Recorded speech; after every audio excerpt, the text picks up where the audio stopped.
এই বাংলাতে কোন দলের নেতা তার দলের নেত্রীকে আল্লাহ বলে যখন ডাকে এই প্রতিবাদটা কেন হয় না? কোন দলের নেতা তার দলের চোর নেতাকে আল্লাহ বলে যখন আখ্যা দেয় প্রতিবাদ কেন হয় না? কোন দলের নেত্রী তার দলের নেতাকে আল্লাহর রূপ বলে যখন ডাকে তখন প্রতিবাদ কেন হয় না? বড় দুঃখ লাগছে এইটা। এ বাংলার যুব সমাজ, এ বাংলার বাপ মা, আজও জাগো, এরা সবাই মিলে আমার ধর্মকে মিটাবার জন্য লেগেছে। এদের বিরুদ্ধে আমাদেরকে লড়াই করতে হবে।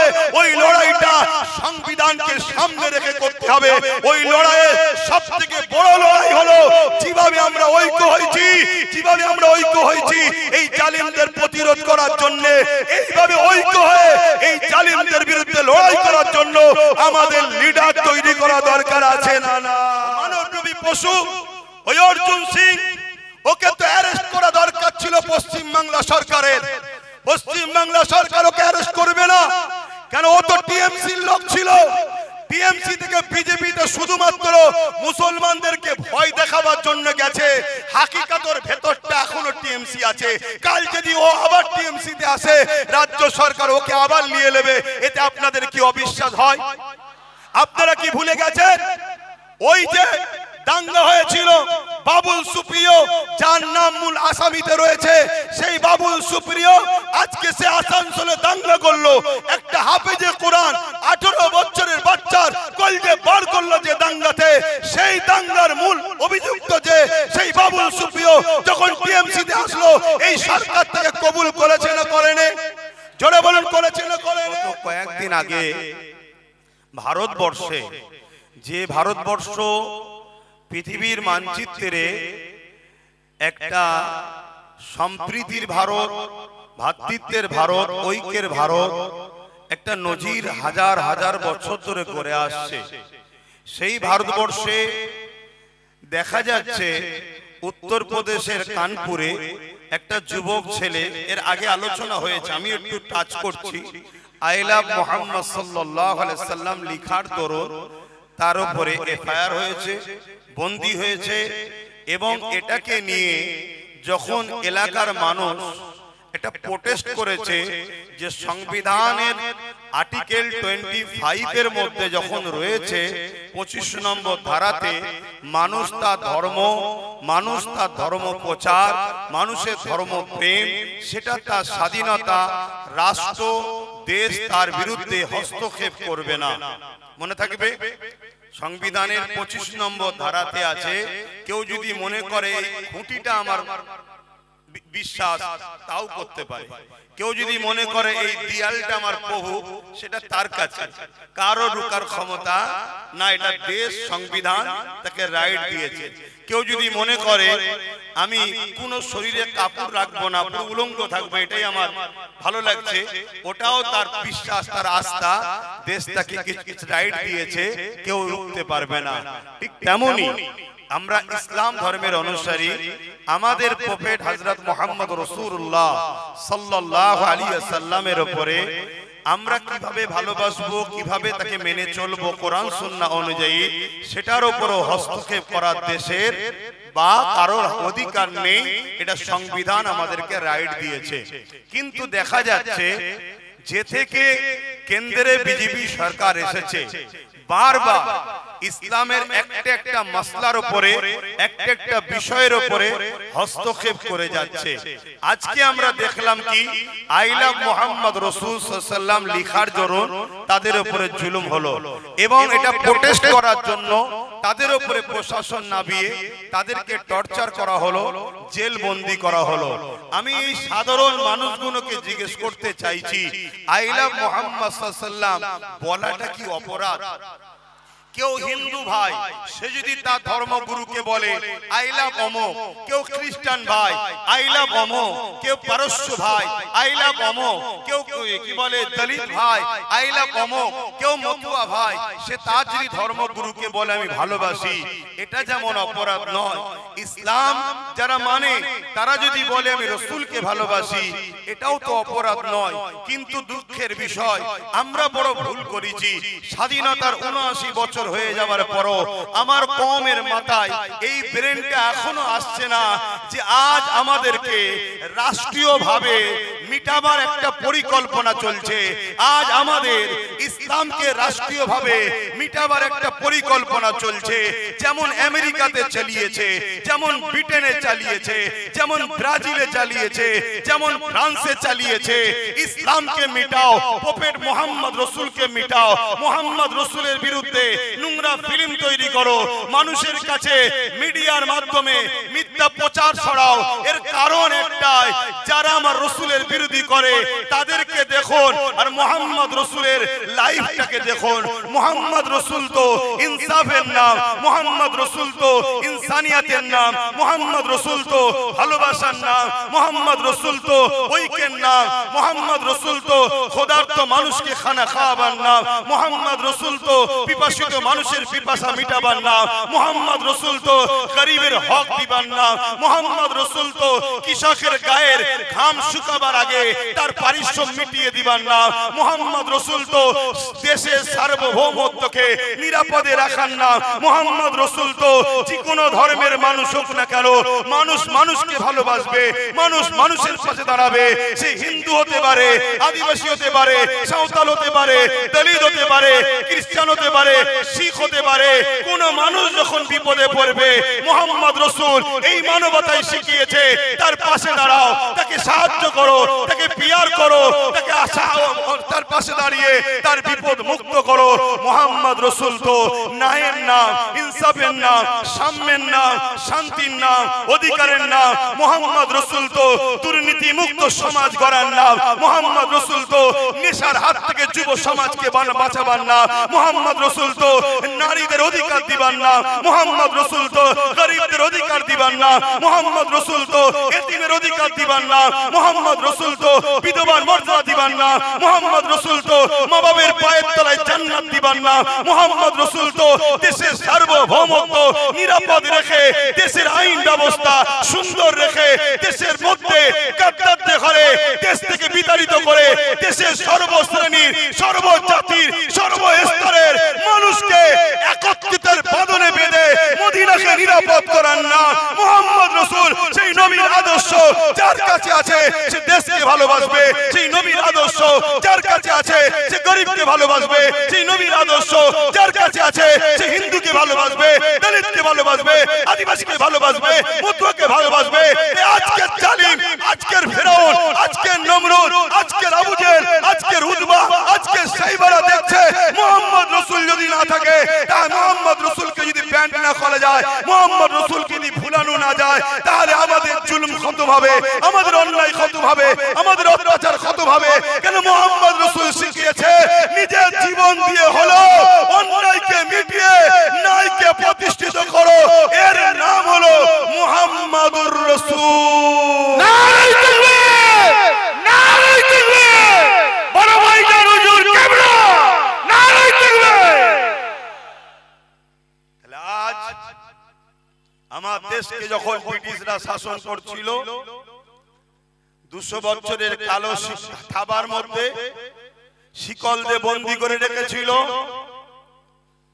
দিল্লির জমিন থেকে আব্দুল আজিজ মুহাদ্দিস দিহলভী রহমাতুল্লাহ আলাইহি আওয়াজ দিলেন, দেশকে ব্রিটিশের হাত থেকে আজাদ করার জন্য ব্রিটিশদের বিরুদ্ধে লড়াই করা ফরজ। ওদিকে টিপু সুলতান, ওদিকে আপনারই উত্তর 24 পরগনা হাফেজ তিতুমির, ওদিকে হাসবাখুল্লাহ খান। এভাবে উলামারা ব্রিটিশদের বিরুদ্ধে ঝাঁপিয়ে পড়ল। দিল্লি থেকে লাহোর পর্যন্ত প্রতিটা গাছে গাছে উলামা হাফেজদের লাশ ঝুলতে শুরু হলো। তথাপি উলামারা মাতৃভূমির ইজ্জতের রক্ষার স্বার্থে ব্রিটিশদের কালো হাত থেকে দেশকে বাঁচাবার জন্য লড়াই করেছে। কেন মোহাম্মদ রসুলের নামই হলো দেশকে ভালোবাসা, কেন হুজুরের সুন্নাত হলো দেশকে ভালোবাসা। আজ আমার ভারতবর্ষে কেন্দ্র সরকার যে থেকে বসেছে, তারা দেশকে লুটছে, দেশের সম্পদকে লুটছে, দেশের এয়ারপোর্ট থেকে শুরু করে, ট্রেন থেকে শুরু করে, দেশের এলআইসি থেকে শুরু করে সবকিছু একটার পর একটা বিক্রি করে দিচ্ছে। তারা দেখছে আগামী দিন এই মোহাম্মদ রসুলের অনুসারীরা যদি জেগে যায়, ব্রিটিশ যেভাবে পালাতে বাধ্য হয়েছে, আমাদেরকেও পালাবার রাস্তা খুঁজে পাবো না। অলরেডি বাংলাদেশ নেপাল বিভিন্ন জায়গায় পালাবার রাস্তা পাচ্ছে না। এজন্য তারা ভাবছে এমন কিছু ইস্যু তৈরি করো যে ইস্যুতে মুসলমানরা গরম হবে, মুসলমানরা রেগে যাবে, রাস্তায় নামবে, আন্দোলন করবে, আমরা তাদের উপরে লাঠি চালিয়ে তাদেরকে মেরে তাদেরকে ঘাবড়ে দেব। কিন্তু মনে রাখবে এই পরিকল্পনা তো বদরত আবু জেহেল করেছিল যে মাত্র 304 জন, এই সুযোগে এদেরকে মিটিয়ে দাও। মনে রাখবে তোমার হাতে প্রশাসন থাকতে পারে, তোমার হাতে রাজ ক্ষমতা থাকতে পারে, তোমার হাতে বোম বন্দুক থাকতে পারে, তোমার হাতে পাওয়ার থাকতে পারে, আমাদের কিছু নাই ঠিকই, কিন্তু আমাদের মধ্যে এমন একটা পাওয়ার আছে যার নাম ঈমান। এই ঈমানের কাছে পৃথিবীর কোন জালিম, কোন স্বৈরাচারী, কোন অত্যাচারী কোনদিন টিকতে পারে না। ইতিহাস খুলে দেখো, চেঙ্গিস খান 1 কোটি মুসলমানকে মেরেছে, 1 লক্ষ উলামাকে মেরেছে। হালাকু খান মুসলমানদের মাথার খুলি নিয়ে বড় বড় রাজপ্রাসাদ তৈরি করেছে। ইতিহাস খুলে দেখো এজিদ কি অত্যাচার করেছে। তথাপিও শত শেষ রেজাল্টটা দেখো, বিজয় কিন্তু ইনসাফ পরায়ণ, ন্যায় পরায়ণ মুহাম্মদ রাসূলের গোলামদের জন্যই বিজয় লেখা রয়েছে। নারায়ে তাকবীর, নারায়ে তাকবীর, নারায়ে তাকবীর। অতএব আমরা জানিয়ে দিতে চাই, তোমরা যতই চাও আমাদেরকে আঘাত দিয়ে রাস্তায় নামিয়ে হিন্দু মুসলমান করার পরিকল্পনা আমরা বুঝি, আমরা বুঝি।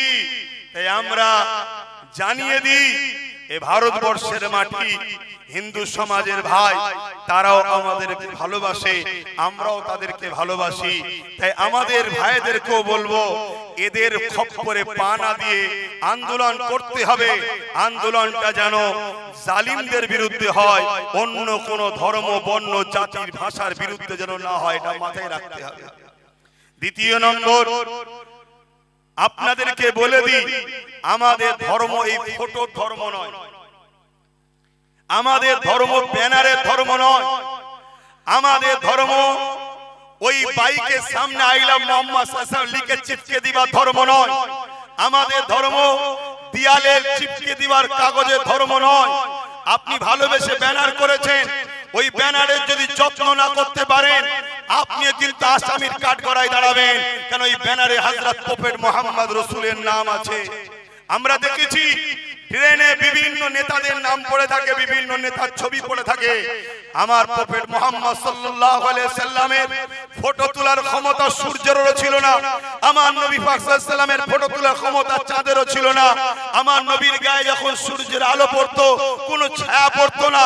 কেন? সূর্য তৈরি হয়েছে মুহাম্মদ রাসূলের নূরের অংশ থেকে তৈরি হয়েছে। বলুন আল্লাহু আকবার। আপনি জানেন কি জানি না, হযরত প্রফেট মুহাম্মদ রাসূলুল্লাহ সাল্লাল্লাহু আলাইহি সাল্লাম, আশা করছি জানেন, হযরত আলীর আসরের নামাজ কাজা হয়ে যাচ্ছিল, উংলির ইশারা করেছিল, ডুবা সূর্য হযরত মুহাম্মদ রাসূলুল্লাহ সাল্লাল্লাহু আলাইহি সাল্লামের কথায় আবার দ্বিতীয়বার ফিরে এসেছিল। হযরত আলী আসরের নামাজ পড়েছিল। আজকে যেসব বাঁদর মুখো, ছুঁচো মুখো মানব নবী পশুগুলো আমার নবীর বিরোধী করছো, তোমরা সবকটা শয়তান, সবকটা জালিম, পৃথিবীর বড় বড় জালিম নেতা ইয়াহু জাহান্নামের কুকুর থেকে শুরু করে তোমরা সবকটা বাঁদর এক জায়গায় হও, হয়ে সূর্য তো তোলা দূরের কথা, একটা আলোর বাল্ব জ্বালাবো, একটা লাইট জ্বালাবো, ওই ল্যাম্প থেকে উংলির ইশারাতে সরাতে পারো কি দেখবো। তোমরা কেন সবে কিয়ামত পর্যন্ত কেউ পারবে না। কিন্তু মুহাম্মদ সাল্লাল্লাহু আলাইহি ওয়াসাল্লাম আকাশের চাঁদকে ইশারা করেছে, সঙ্গে সঙ্গে চাঁদ নিজেকে দুটুকরো করে দিয়ে এক টুকরো আবু কুবাইস পার এই দিকে আর এক টুকরো একদিকে। এই দৃশ্যটা আমার ভারতবর্ষের কেরলের বাদশা, কেরলের রাজা চিরামান দেখেছিল। পরবর্তীতে খোঁজ নিল এটা কি হয়েছিল। পরবর্তীতে যখন খোঁজ পেল মুহাম্মদ রাসূলের আঙ্গুলের ইশারায় চাঁদ টুকরো হয়েছে, তখন এই চিরামান রাজা হিন্দুস্তান থেকে, কেরল থেকে গিয়ে মক্কার জমিনে গিয়ে মুহাম্মদ রাসূলের কাছে নিজেকে খেদমতে পেশ করে ঈমানের কালেমা পড়ে মুহাম্মদ রাসূলের আদর্শে জিন্দেগিকে ধন্য করে দিয়েছিল। আজকে সেই মুহাম্মদ সাল্লাল্লাহু আলাইহি ওয়াসাল্লামের উপরে কেউ আঘাত দিবার চেষ্টা করলে এতে আমার হুজুরের কিছু যায় আসে?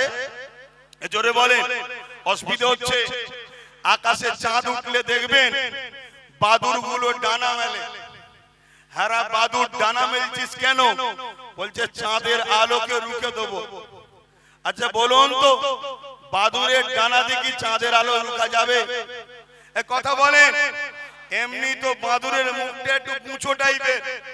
ও যদি মনে করে আমি পাহাড়ে ধাক্কা মেরে পাহাড় উল্টে দেবো, মনে হয় পাহাড় উল্টাবে না, বাদুরের মুখটা আরো যাবে। আজকে যে টাকলা গুলো এই সব কাজ করছো, সময় থাকতে থাকতে সুধরে যাও। এমনি তো হনুমান মূর্খ দেখতে, না হয় এমন বিপদে পড়বে তার খেলা ওই পারস্য সম্রাট জানে। পারস্য সম্রাটের কাছে এই ওয়াকিয়াটা একটু মন দিয়ে শুনবেন। পারস্য সম্রাটের কাছে হযরত প্রফেট মুহাম্মদ রাসূলুল্লাহ সাল্লাল্লাহু আলাইহি সাল্লাম একটা চিঠি দিয়েছে। কি চিঠি? পারস্য রাজা ছিল জালিম, নারীদের ইজ্জত লুটতো, শরাবী ছিল, চরিত্রহীন ছিল। চিঠি লিখেছে কি? অন্যায় বন্ধ করো, জুলুম বন্ধ করো, নাই আমি মুহাম্মদ রাসূল সাল্লাল্লাহু আলাইহি সাল্লাম মজলুমদের পক্ষে দাঁড়িয়ে তোমার বিরুদ্ধে লড়াই করব, সংগ্রাম করব, এই এলান করে চিঠিটা দিয়েছে। পারস্য রাজা আমার রাসূলুল্লাহ চিঠিটা দেখে টুকরো টুকরো করে ছিঁড়ে ফেলে দিয়েছে। যিনি চিঠি নিয়ে গিয়েছিলেন উনি এসে আমার রাসূলকে বলছেন, হুজুর আমার বড় দুঃখ লাগলো, নাজ্জাশী বাদশা চিঠি নিয়েছে, মানবে কি না মানবে তার ব্যাপার, কিন্তু ছিঁড়ে দেয়নি। রোমের বাদশা চিঠি নিয়েছে, মানবে কি মানবে না তার ব্যাপার, ছিঁড়ে দেয় না। এমন করে পৃথিবীর অনেক দেশের রাজারা আপনার চিঠি নিয়েছে কিন্তু ছিঁড়ে দেয়নি। পারস্যের রাজা আপনার চিঠিকে টুকরো টুকরো করে ফেলে দিয়েছে। হুজুর আমার বড় দুঃখ লেগেছে। আল্লাহ নবী মুচকি হেসে বললেন, এ আমার সফির, এ আমার সাহাবী, শোনো, ও আমার চিঠি ছেড়ে নে, ওর রাজত্বকে টুকরো টুকরো করেছে। এবারে কি হচ্ছে শোনো। बाप का बेटा सिपाही का घोड़ा कुछ ना हो तो थोड़ा थोड़ा কথা পড়েছি না? বাপ ছিল যেমন চরিত্রহীন, ছেলেটাও একটা ছিল চরিত্রহীন। একটাই ছেলে ছিল পারস্যের রাজা। কিভাবে টুকরো টুকরো হচ্ছে দেখো। বাপের চরিত্র খারাপ ছিল। রাজা বৈদ্য হাকিমের কাছে গেছে, হাকিমকে বলেছে যেমন কোন দাওয়াই দাও যাতে পাওয়ার বাড়বে। বাকিটা বুঝতে পারছেন তো নাকি? পাওয়ার বাড়বে এরকম দাওয়াই দাও। আর ছেলে বলছে এই বুড়োকে না মারতে পারলে গদিতে বসা যাচ্ছে না। যেটা আমার বাংলাতেও একটু একটু আবহাওয়া চলছে। আমার বাংলাতে এরকম একটা আবহাওয়া পাওয়া যাচ্ছে না কি? এখানে বুড়ো ছিল, এখানে বুড়ি, মানামানি চলছে না, একটা আবহাওয়া চলছে তো নাকি? আমার তো ভয় হচ্ছে কে কাকে কখন ছেড়ে দেবে কে জানে। তো যাক আমি ওইদিকে যাচ্ছি না, আমি এই দিকে যাচ্ছি। যে বিষয়টা আজকে এসেছে, অসুবিধা হলো নাকি? কষ্ট হলো নাকি? তো যাই হোক, পারস্য রাজা কি করলো, সে ওই দাওয়াই নিয়ে এসে ঘরে ঢুকেছে। হাতে দাওয়াই শিশি আছে, লেখা আছে তাকতের দাওয়াই। কিন্তু বাপ বড় চালাক তো, রাজা তো, ওই দাওয়াইকে ফেলে দিয়ে ওর মধ্যে খাতারনাক বীজ ঢুকিয়েছে। ওর ইরাদা ছিল ছেলেকে দেবো, কোন জায়গায় রাখবো, ছেলে মনে করবে দাওয়াই আছে, খাবে। সেখানে ছেলেও তো বদমাইশ। আর এইদিকে ছেলে বলছে এ বুড়োকে না সরাতে পারলে হবে না। ও আর সহ্য করতে পারেনি, অস্ত্র নিয়ে এসে একদম ডাইরেক্ট ঢুকে বাপকে ঝেড়েছে, দু টুকরো করে দিয়েছে। যখনই দু টুকরো করেছে হাতটা খুলে গেছে, হাতের মধ্যে তাকতের দাওয়াই লেখা আছে, কিন্তু হাকিকাতে আছে কি? ছেলে বলছে ওরে বুড়ো, এই জন্য বলি তুমি এত বদমাইশি করো কি করে, এই দাওয়াই খাও, তাই তো নাকি? তো ও নিয়েছে আর খেয়ে নিয়েছে। তাহলে কি হলো? ওইদিকে বাপ গেল, এদিকে ছেলে। জোরে বলুন। প্রতিটা রাষ্ট্রে এরকম বিরোধী লোক থাকে না, থাকে না, সুযোগের অভাব। যেই বাপও মারা গেল, ছেলে মারা গেল, সঙ্গে সঙ্গে রাজ্যটা টুকরো টুকরো হয়ে গেল, দেশটা টুকরো টুকরো হয়ে গেল। প্রধান সেনাপতি এক অংশ নিল, প্রধানমন্ত্রী এক অংশ নিল, উজির এক অংশ নিল। এভাবে পারস্যটা টুকরো টুকরো হয়ে গেল। আমার মুহাম্মদুর রাসূলুল্লাহ সাল্লাল্লাহু আলাইহি ওয়াসাল্লাম তিনি মহান স্রষ্টার পক্ষ থেকে সর্বকালের সর্বশ্রেষ্ঠ মেসেঞ্জার ছিল। তাই আমার নবীর নাম লিয়াতে, আমার নবীর প্রেম করাতে যদি কারো আপত্তি হয়, জেনে রাখতে হবে সূরাতে সকলে সে মানুষ, হাকিকাতে সে মানবরূপী একটা পশু ছাড়া দ্বিতীয় কিছু নয়। তবে বড় দুঃখের সাথে বলতে হয়, হযরত নবী মুহাম্মদ সাল্লাল্লাহু আলাইহি ওয়াসাল্লামের উপরে আঘাত দিবার চেষ্টা করেছে, তার নাম লিখাতে আপত্তি করেছে। এর প্রতিবাদ যেমন হচ্ছে, এই প্রতিবাদটাও তো হওয়া দরকার। বাংলায় অনেকে প্রতিবাদ করছে আই লাভ মুহাম্মদ রাসূল নিয়ে, তাদের প্রত্যেকের প্রতিবাদকে আমি সাধুবাদ জানাচ্ছি, কারণ নবী আমাদের ঈমান, নবী আমাদের ঈমান। কিন্তু এই প্রতিবাদটা হচ্ছে না কেন? এই বাংলাতে কোন দলের নেতা তার দলের নেত্রীকে আল্লাহ বলে যখন ডাকে, এই প্রতিবাদটা কেন হয় না? কোন দলের নেতা তার দলের চোর নেতাকে আল্লাহ বলে যখন আখ্যা দেয়, প্রতিবাদ কেন হয় না? কোন দলের নেত্রী তার দলের নেতাকে আল্লাহর রূপ বলে যখন ডাকে, তখন প্রতিবাদ কেন হয় না? বড় দুঃখ লাগছে এইটা। এ বাংলার যুব সমাজ, এ বাংলার বাপ মা, আজও জাগো, এরা সবাই মিলে আমার ধর্মকে মিটাবার জন্য লেগেছে। এদের বিরুদ্ধে আমাদেরকে লড়াই করতে হবে। ওই লড়াইটা সংবিধানকে সামনে রেখে করতে হবে।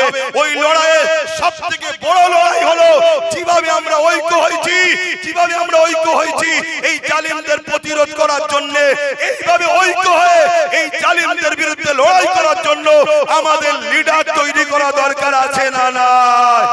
আওয়াজ তুলে বলুন, আছে না না? কারা আমার সঙ্গে একমত হাত লম্বা করে তোলে? আমাদের আমাদের লিডারের দরকার আছে না নাই? আমাদের লিডারের দরকার আছে না নাই?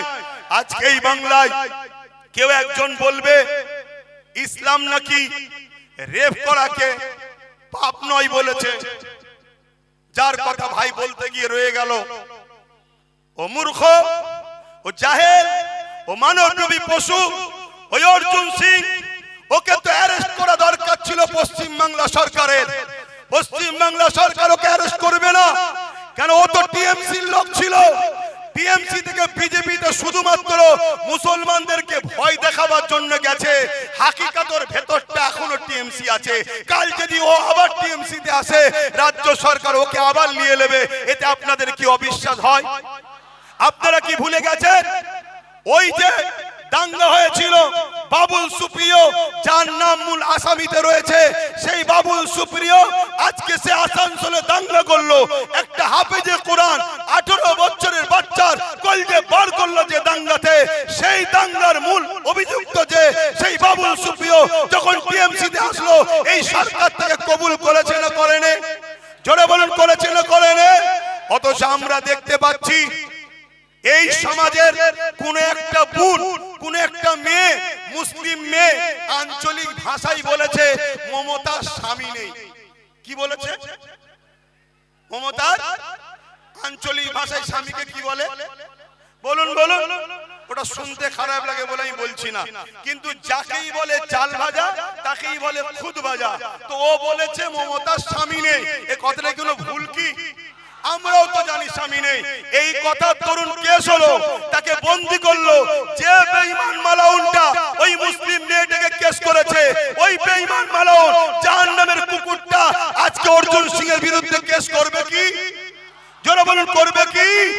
না। এরা একই বৃন্দে দুইটি কুসুম, জোড়া ফুল আর সিঙ্গেল ফুল, এরা দুজনে মিলেমিশে আছে। আমার কথা কি খারাপ লাগছে নাকি?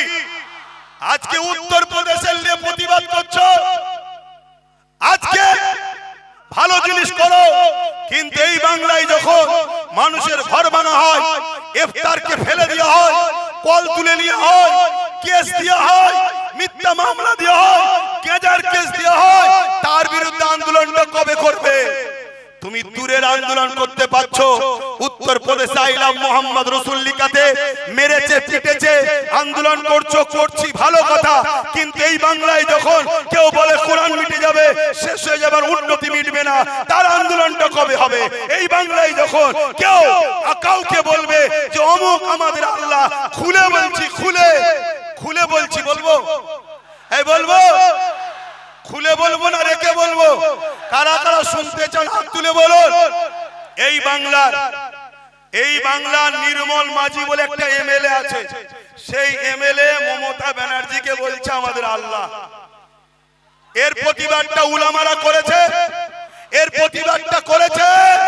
কেন করলেন না? কেন করলেন না? এই প্রতিবাদের দরকার আছে না নাই? এক সপ্তাহ 1.5 সপ্তাহের মধ্যে আপনাদের এই উত্তর 24 পরগনা এর বিরুদ্ধে প্রতিবাদ হবে। ব্যানার তৈরি করে আপনারা যেতে রাজি আছেন? রাজি আছেন? আল্লাহকে ভালোবাসো, মনে রেখে দিও। আমাদেরকে মিটাতে চেয়েছে অনেকে, আমার আল্লাহ আমাদেরকে বাঁচিয়েছে। যখনই কোনো নতুন প্ল্যান করে খোদার পক্ষ থেকে এমন ভয়ানক দুর্যোগ হয়, সেই দুর্যোগ দেখে মানুষ দিশেহারা হয়ে যায়। আল্লাহ আমাদেরকে এখনো বাঁচাচ্ছে। তাই বলবো, তোমাকে আমার পছন্দ কি জানি না, কিন্তু আমি কিছু ভুল বলছি? গত 2-3 দিন আগে সম্ভবত মুর্শিদাবাদে কোন একজন মহিলা আর একজন এমএলএ, মুসলিম এমএলএ কে আল্লাহ বলছে।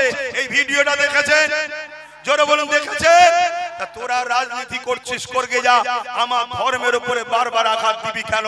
কেন আমার আল্লাহকে নিয়ে টানা হবে? কেন আমার রসুলকে নিয়ে টানা হবে? কেন আমার কোরআনকে নিয়ে টানা হবে? কেন আমার দ্বীনকে নিয়ে টানা হবে? যেখানে সংবিধান বলছে কারো ধর্মের উপরে আঘাত দিও না। তোমরা বারবার আমার আল্লাহকে, আমার রসুলকে, আমার দ্বীনকে টার্গেট করছো কেন? ওরা দেখছে মুসলমানদের হাতে তো কোনো পাওয়ার নেই, মুসলমানদের বলার কোনো লিডার নেই, মুসলমানদের বলার কোনো লোক নেই। এই জন্য ওরা আমাদেরকে টার্গেট করেছে। যেভাবে ভিড় তৈরি করে এদের বিরুদ্ধে আন্দোলন করছি, ঠিক এইভাবে আমাদেরকে অঙ্গীকার করতে হবে। আমরা নিজেদের লিডার বানাবো, নিজেদের নেতা বানাবো, নিজেদের কম থেকে এবং অন্য সমাজের গরিব মানুষ যারা আমার ধর্মের পক্ষে যদি নাও বলে, কমসে কম বিরোধী যেন না করে, এমন লোককে আমরা সাথ দিয়ে আগামী দিন তাদের দ্বারা আইনত ব্যবস্থা এদের দ্বারা লব। এই ঐক্য হওয়া দরকার আছে না না? জোরে বলুন, আছে না না?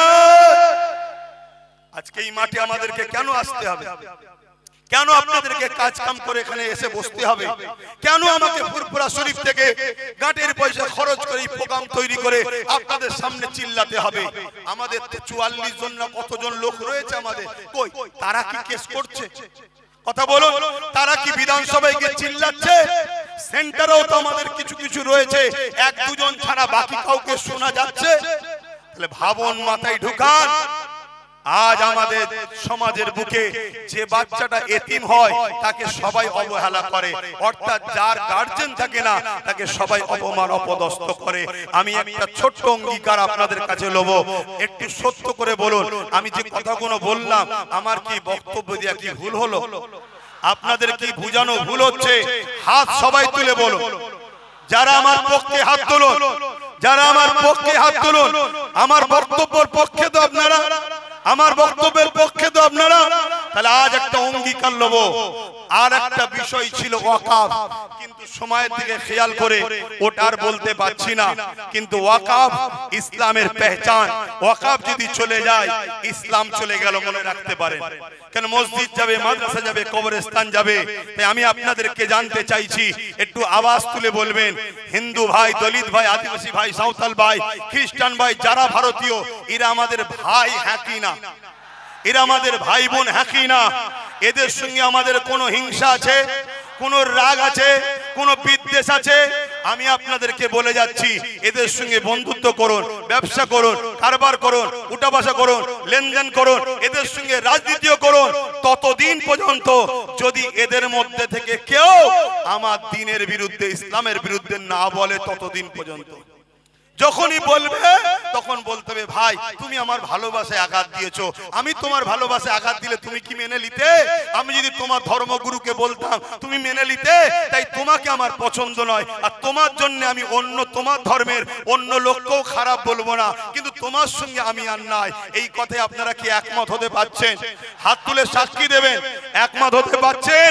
আর একটা শেষ কথা, আগামী দিন এই ওয়াকাফ বাঁচাবার জন্য এবং ভারতবর্ষের সংবিধানকে বাঁচাবার জন্য, দেশের জন্য, দেশবাসীর জন্য আগামী দিন যদি আমি আব্বাস সিদ্দিকী আপনাদের ঘরে নিয়ে কলিকাতার ব্রিগেডে ডাকি, গাঁটের পয়সা খরচ করে আমার ডাকে যেতে কি রাজি আছে?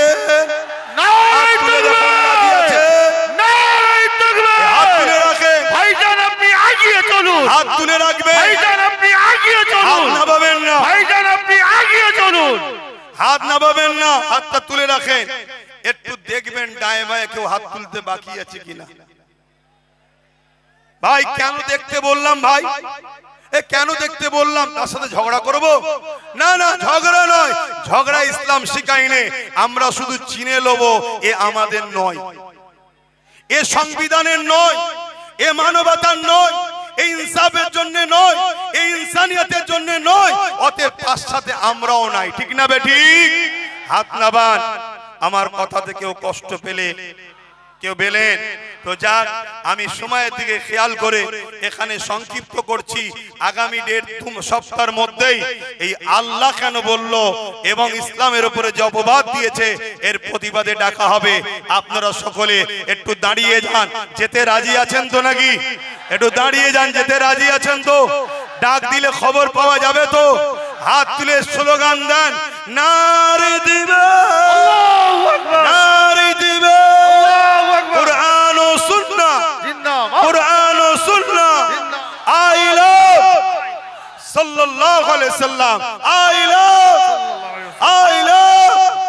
ভারতবর্ষ, ভারতবর্ষ, ভারতবর্ষের সংবিধান, হিন্দু মুসলিম দলিত আদিবাসী ভারতবর্ষের ঐক্য, নারে দিবে।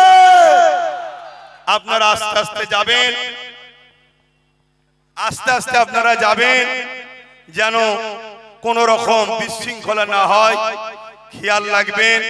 আর আজকে আপনাদের ঘরে প্রোগ্রাম প্রমাণ করে দিলাম যে আমাদের প্রোগ্রামে 95% আমাদের লোক হলো, 2-5টা 10টা অন্য লোক থাকে না, থাকে না, তাদেরকে পাঠানো হয় গন্ডগোল লাগাবার জন্য। কিন্তু আপনারা পাতা ফাঁদে পা, পাতা ফাঁদে পা। এ দেশ ছিল, আছে, থাকবে। কেউ যদি দুদিনের ক্ষমতায় দেশ মিটাতে চায়, আমরা তাকে মিটিয়ে দেবো, ঠিক না বেঠিক?